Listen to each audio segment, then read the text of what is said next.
Alex sa sin pappas namn. Polisen kontrollerade något i datorn och rynkade pannan. Förlåt, men vi har ingen sådan registrering. Det finns inte heller någon anmälan om att din pappa är försvunnen. Alex såg förvirrad ut. Hur är det möjligt? Min pappa bor och jobbar här. Varför finns det inga register? Polisen skakade på huvudet. Det finns ingen sådan person i de officiella registren. Kom tillbaka om du får mer information. Alex backade ett steg. Det kändes som om världen rasade samman runt honom. Hans pappa hade försvunnit som om han aldrig hade funnits. Han öppnade gamla meddelanden i sin telefon. Numret fanns kvar, men nu hörde han direkt. Detta nummer används inte längre. Mike rörde vid hans axel. Bror, det här börjar bli riktigt konstigt. Vad gör vi nu? Alex tog ett djupt andetag och sa med beslutsam blick. Vem som än försöker dölja att min pappa är borta, jag ska hitta dem. Även om han verkligen är död ska jag ta reda på vem som gjorde det. En sak vet jag säkert, det här är inte slutet. Mike nickade. Okej, bro. Vi löser det här tillsammans. Men vi måste först lugna ner oss och göra en plan. Alex kissade medan han tänkte. Han ville inte tro på vad AI:n sagt. Men om hans pappa verkligen hade blivit dödad och om den som gjorde det inte ens var mänsklig, då var katastrofen som hotade jorden större än han kunde föreställa sig. Alex gick långsamt ut ur byggnaden. Hans ögon var dimmiga, oförmögna att fokusera på något. AI:ns kalla röst ekade i hans huvud och skakade om hela hans verklighet. En del av honom vägrade tro att hans pappa var död, men samtidigt växte misstankarna i hans sinne. Den inre stormen slet sönder honom och hindrade honom från att tänka klart. Mike följde tyst efter honom. Han hoppades att Alex skulle lugna sig och att allt skulle återgå till det normala. Men Alex var mer frånvarande och inåtvänd än han någonsin sett honom. Han hade bestämt sig för att gå till polisen, men där hade han inte hittat något. Det polisen hade sagt höll på att driva honom till vansinne. Det fanns inga spår av hans pappa.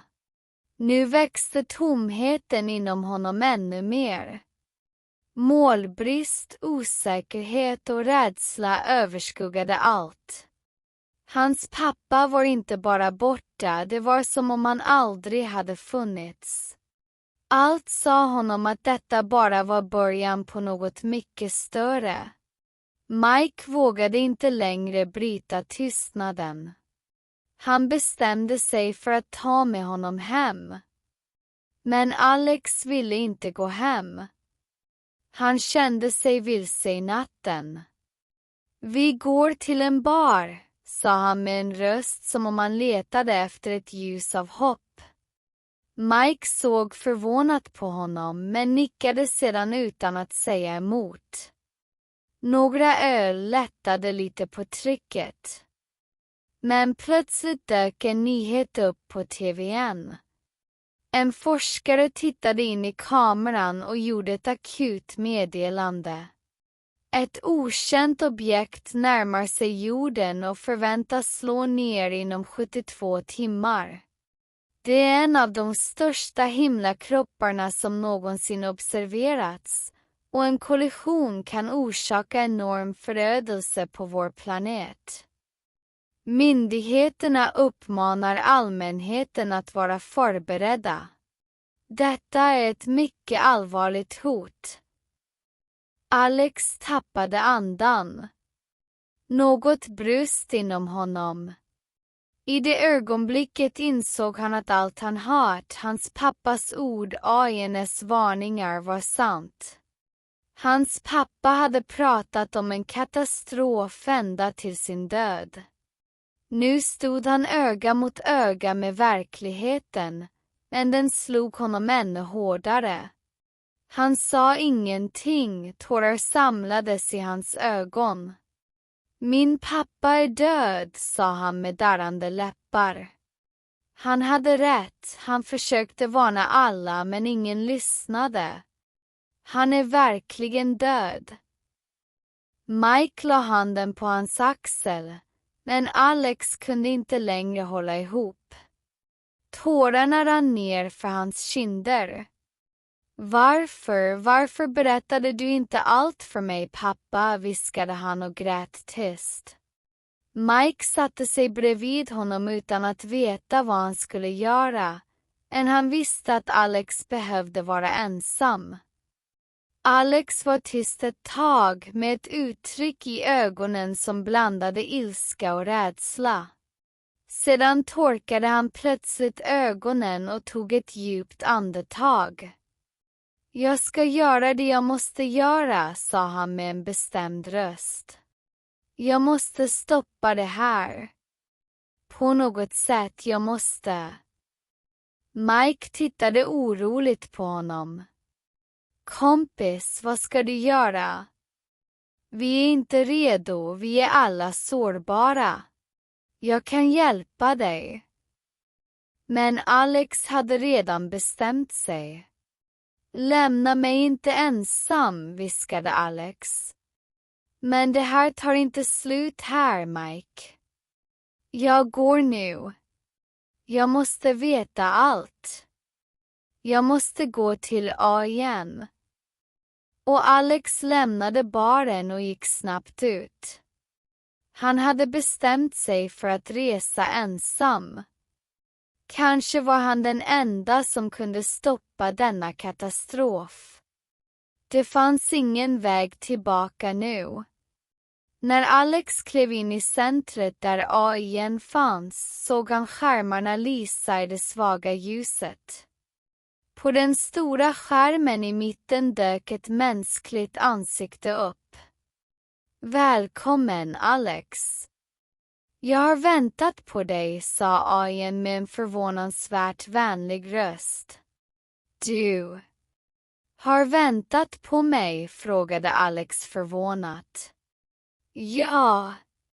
Jag är här för att lyssna på dig och hjälpa dig. Vad vill du fråga mig? Alex tog ett djupt andetag. Vad vet du om utomjordingarna? Var kommer de ifrån?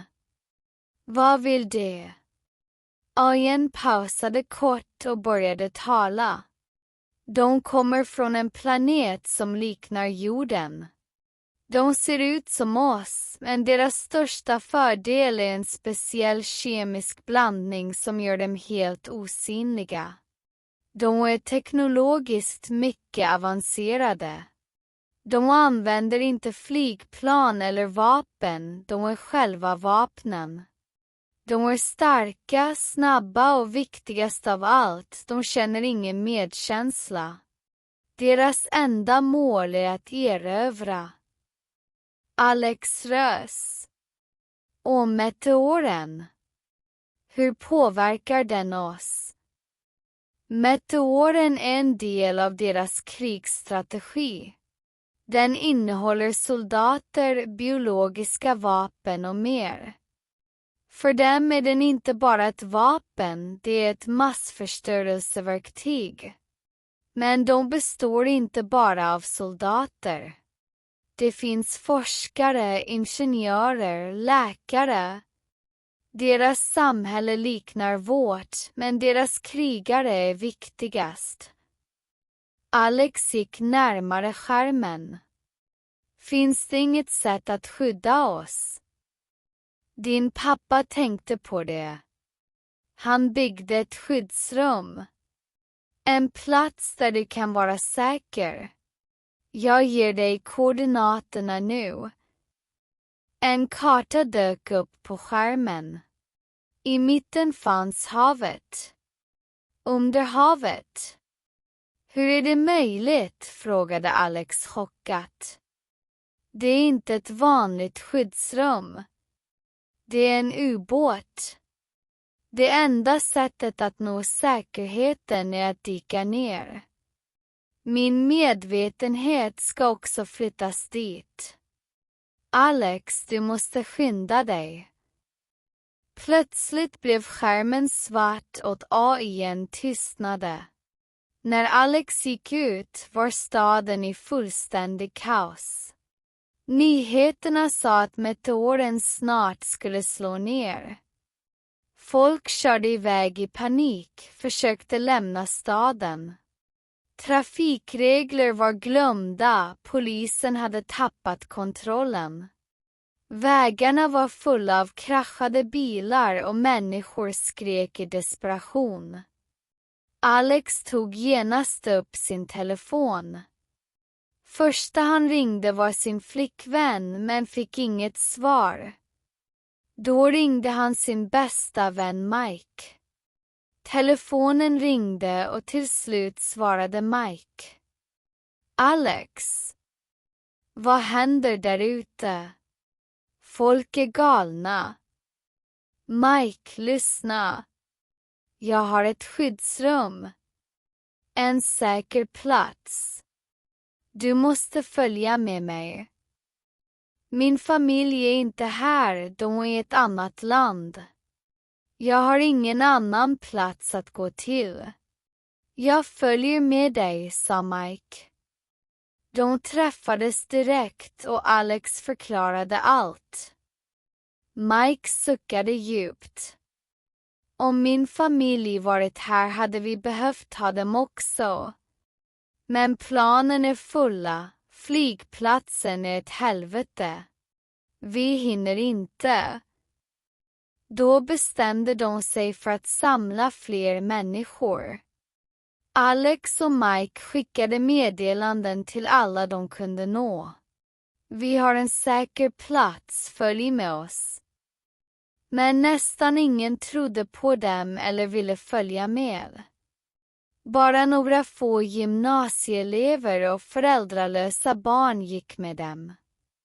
Men Alex kände sig inte lugn. Han behövde kontakta sin flickvän. Han hittade hennes IP-adress på datorn och lokaliserade henne. Han och Mike gick dit. När han knackade på dörren öppnade hans flickvän. Alex. Vad gör du här? Jag har kommit för att hämta dig. Vi måste gå. Du är inte säker här. Flickvännen skakade på huvudet. Jag är med min familj. Jag kan inte lämna dem. Alex försökte övertala henne men hon vägrade. Mike lade handen på hans arm och sa. Alex, vi har inte tid. Vi måste gå nu. Alex drog sig tillbaka med tårar i ögonen. Jag älskar dig. Jag hoppas du överlever. Sedan fortsatte de enligt rutten mot skyddet. När de nådde koordinaterna såg de att skyddet faktiskt var en ubåt.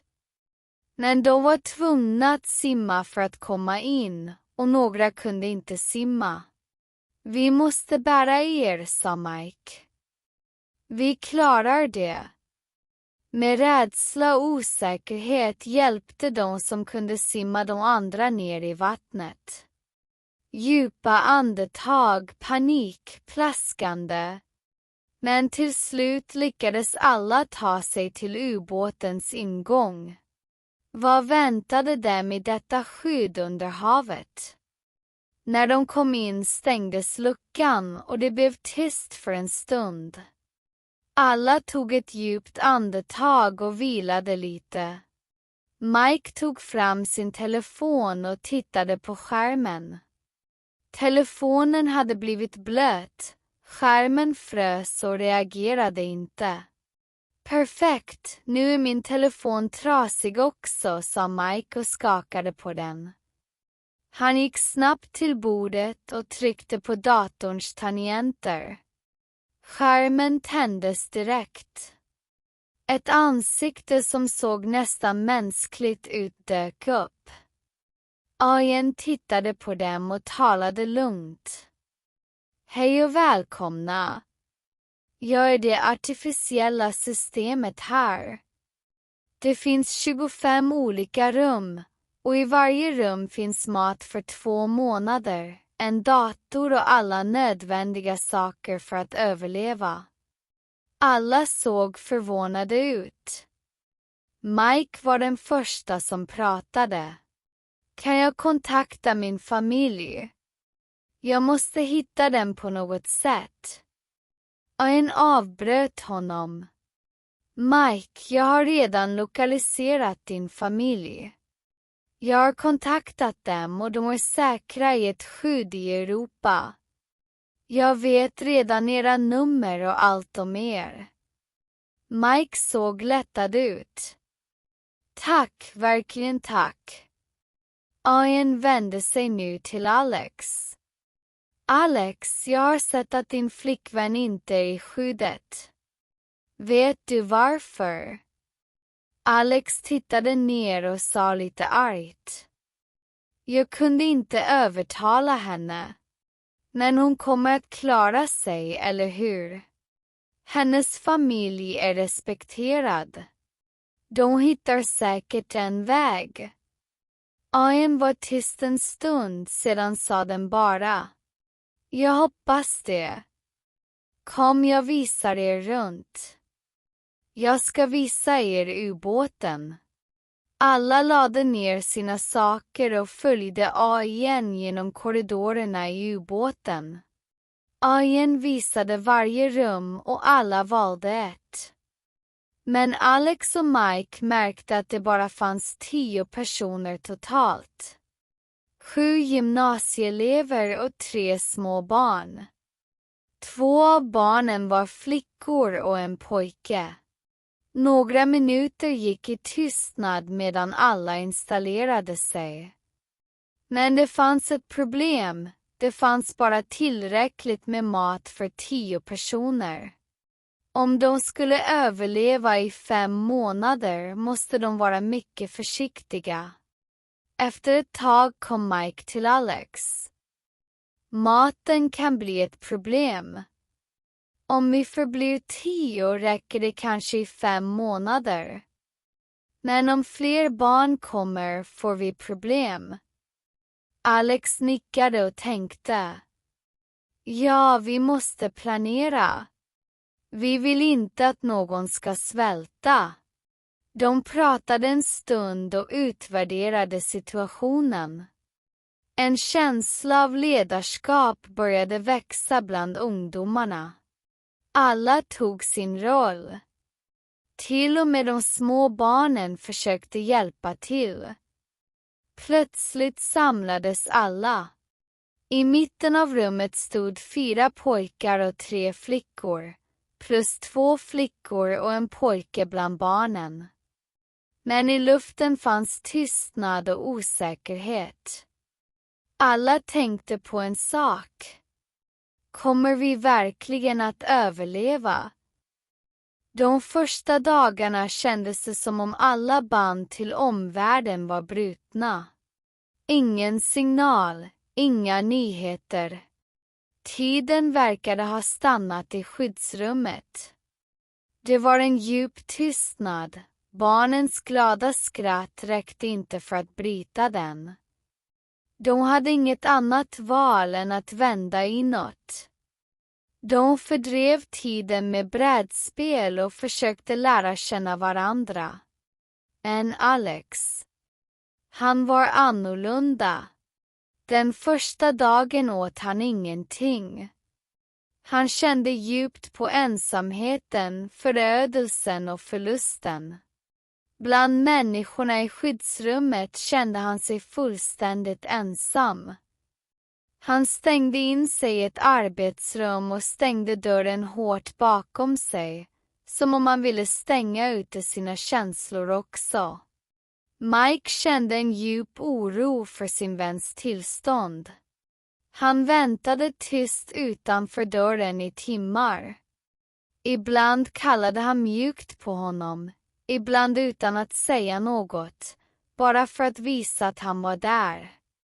Vi har en lång väg framför oss, sa han en gång. Världen är inte den vi känner längre. Men i denna nya värld har vi stora uppgifter, Alex. Vi kan klara det här tillsammans. Dörren öppnades så småningom försiktigt.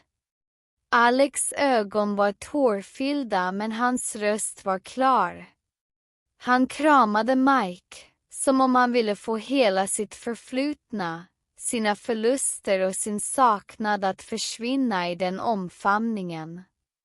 Det är bara du som är kvar vid min sida, Mike.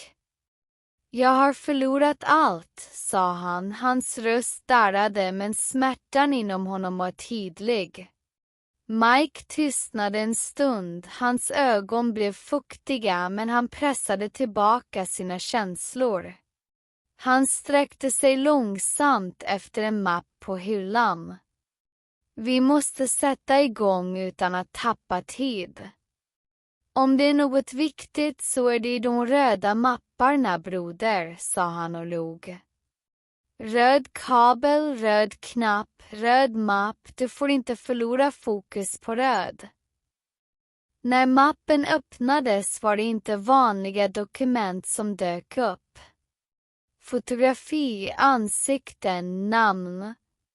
Alex ögon växte. De här är inte människor, Mike, sa han med en låg röst.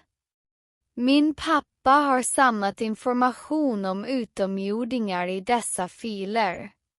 Det handlar om individer som kan utgöra ett hot i ordning och dokumenterade.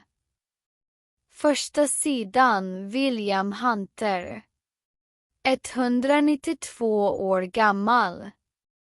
Är det hans längd? Eller är det något fel? Frågade Mike förvirrat. Alex skakade på huvudet. Nej. Det är en titel. Han var en sergeant. En av trupperna som kom med sitt skepp. Han är 12 gånger snabbare än en vanlig människa, kan lyfta 2 ton. Och han kan döda en människa på några sekunder utan att ens märka det. Mike stirrade på dokumentet, men det som fick hans ansikte att skifta var Alex ord. Och detta är bara en sergeant. Det finns generaler. Bland alla dokument fokuserade de på 3 namn, Mogtan, Tarair, Seltles. Mogtan var en krigare som kunde kontrollera elektricitet. Han kunde omvandla elektricitet till energi och sedan direkt omvandla det till en kraftfull attack. Tarair var som en massiv förstörelsemaskin, långsam men omöjlig att stoppa. Seltles.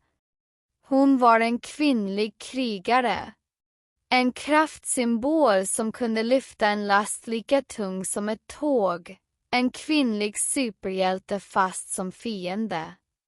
Så hur ska vi besegra dessa, sa Mike. Hans röst var dämpad och bruten.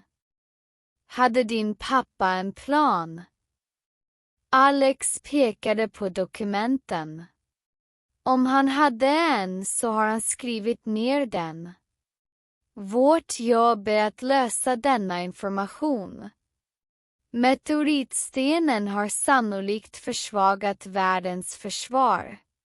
De kommer nu att attackera våra ledare, förstöra våra vapen. Vi kommer att förlora det första slaget, det är klart. Men vi måste förbereda oss för andra slaget. Vi måste samla de överlevande och organisera motståndet. Och just då var de inte bara i ett skyddsrum. De var nu 2 krigare i frontlinjen av sitt öde. De röda mapparna i deras händer var inte bara information, de var nyckeln till hopp. I de andra rummen kanske barnen fortfarande lekte. Men vid bordet framför mapparna började tyst en ny kamp. Alex och Mike gick långsamt mot huvudsalen. Det fanns en bekant energi i rummet. Ungdomarna berättade historier för varandra och försökte muntra upp de små barnen. Skratt låg i luften, men där fanns också en fin känsla av hjälplöshet. Men ändå, hoppets spillror flög fortfarande genom luften. Alex stannade en stund och tittade på dem. Han log, men i hans leende fanns en skugga. Han drog ett djupt andetag och fyllde rummet med sin röst. Det är dags att vara allvarlig.